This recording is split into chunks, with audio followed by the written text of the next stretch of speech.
लंबे समय से फंड चुकाने की जद्दोजहद में लगे किशोर बयानी अपने फ्यूचर ग्रुप के तमाम बिजनेस को 24,713 करोड़ में बेचने में सफल रहे। रिटेल किंग कहे जाने वाले किशोर बयानी ने 26 साल की उम्र में पेंटालून का पहला स्टोर खोलकर रिटेल की शुरुआत की थी और 59 साल की उम्र में सब कुछ बेचना पड़ा।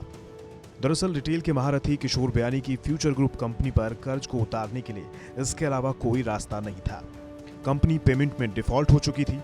ऐसे में मुकेश अंबानी की रिटेल कंपनी ने केबी को इससे उभारने में मदद की।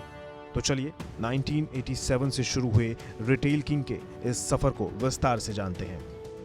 देश में सुविधाजनक रिटेल की शॉपिंग की शुरुआत करने वाले केबी ने अपने बिजनेस की शुरुआत 1987 में मेंस वेयर को लॉन्च करके की थी।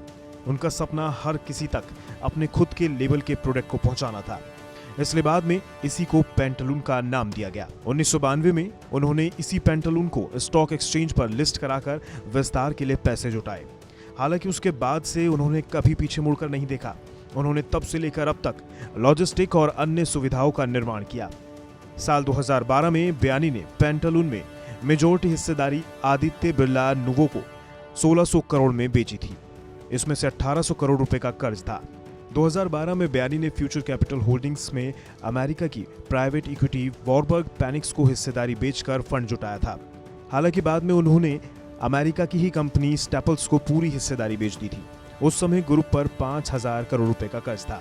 इसी तरह 2013 में फ्यूचर लाइफस्टाइल फैशन में उन्होंने थोड़ी सी हिस्सेदारी बीवा एप्रल्स को बेची थी। ये कंपनी अनीता डोंगरे की थी। इसके लिए बयानी को 450 करोड़ रुपए मिले थे। पिछले साल अगस्त में बयानी ने फ्यूचर कूपन्स में 49% हिस्सेदारी अमेजॉन को बेची थी और फ्यूचर रिटेल में फ्यूचर कूपन्स की 7.3% हिस्सेदारी थी। बयानी का फ्यूचर ग्रुप वित्तीय संकट में इस साल की शुरुआत में आया।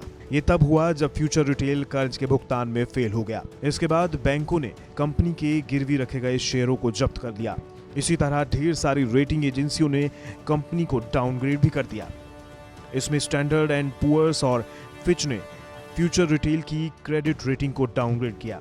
इस समय फ्यूचर ग्रुप के ऊपर 13,000 करोड़ रुपए का कर्ज है। रिलायंस रिटेल के साथ डील के बाद फ्यूचर एंटरप्राइजेज लिमिटेड अभी भी एफएमसीजी सामानों के निर्माण और वितरण के काम में लगी रहेगी। साथ ही इंटीग्रेटेड फैशन, सोर्सिंग और मैन्युफैक्चरिंग बिजनेस में भी रहेगी।